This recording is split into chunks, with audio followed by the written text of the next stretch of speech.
یہاں ایک ایسی دکان ہے جس میں کوئی دکاندار نہیں ہوتا. اس میں کوئی شخص مال لا کر بھی نہیں رکھتا بلکہ وہ خود بخود آ جاتا ہے.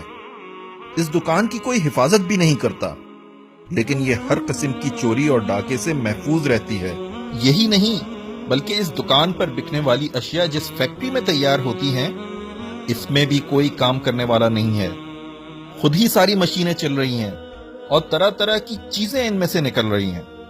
اور تو اور ان مشینوں کی کوئی رکھوالی بھی نہیں کرتا، حتیٰ کہ اس پوری فیکٹری کا کوئی مالک تک نہیں ہے.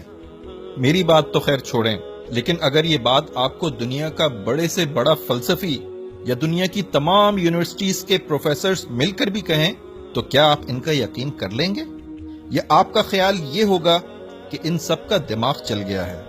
اگر ایک چھوٹی سی دکان اور کسی فیکٹری کے متعلق آپ کا یہ خیال ہے تو یہ زمین و آسمان کی صورت میں اتنی زبردست فیکٹری جو آپ کے سامنے چل رہی ہے، جس میں یہ سورج اور چاند جو ایک نظام کے تحت چل رہے ہیں، جس میں سمندر سے بھاپیں اٹھتی ہیں، بھاپوں سے بادل بنتے ہیں، بادل کو ہوائیں اڑا کر زمین کے کونے کونے میں پھیلاتی ہیں، پھر ان کو ٹھنڈک پہنچا کر دوبارہ بھاپ سے پانی بنایا جاتا ہے، پھر وہ پانی بارش کے قطروں کی صورت میں گرایا جاتا ہے، پھر اس بارش کی بدولت مردہ زمین میں طرح طرح کے لہلہاتے ہوئے درخت نکالے جاتے ہیں، قسم قسم کے غلے، رنگ برنگ کے پھل پیدا کیے جاتے ہیں. اس فیکٹری کے متعلق آپ کیسے مان سکتے ہیں کہ یہ سب کچھ کسی بنانے والے کے بغیر خود ہی بن گیا ہے اور کسی چلانے والے کے بغیر خود ہی چل رہا ہے؟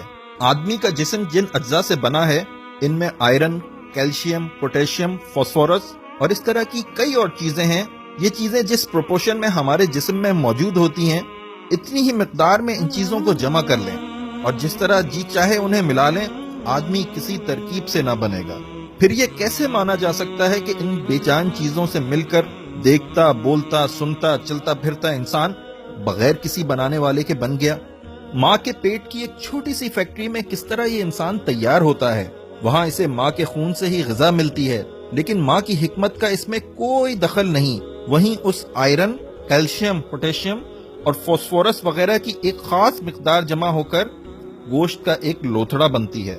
پھر جہاں آنکھیں بننی چاہیے وہیں آنکھیں بنتی ہیں، جہاں کان بننے چاہیے وہیں کان بنتے ہیں، جہاں دماغ بننا چاہیے وہیں دماغ بنتا ہے، اور جہاں دل بننا چاہیے وہاں دل بنتا ہے. ہڈی اپنی جگہ، گوشت اپنی جگہ، غرض اس فیکٹری میں ایک ایک پرزہ اپنی اپنی جگہ پر ٹھیک بیٹھتا ہے.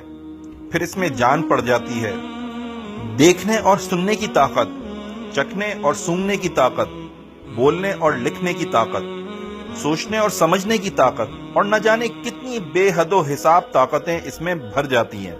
اس طرح جب انسان مکمل ہو جاتا ہے تو پیٹ کی وہی چھوٹی سی فیکٹری جہاں 9 مہینے تک وہ بن رہا تھا خود اسے باہر دھکیل دیتی ہے.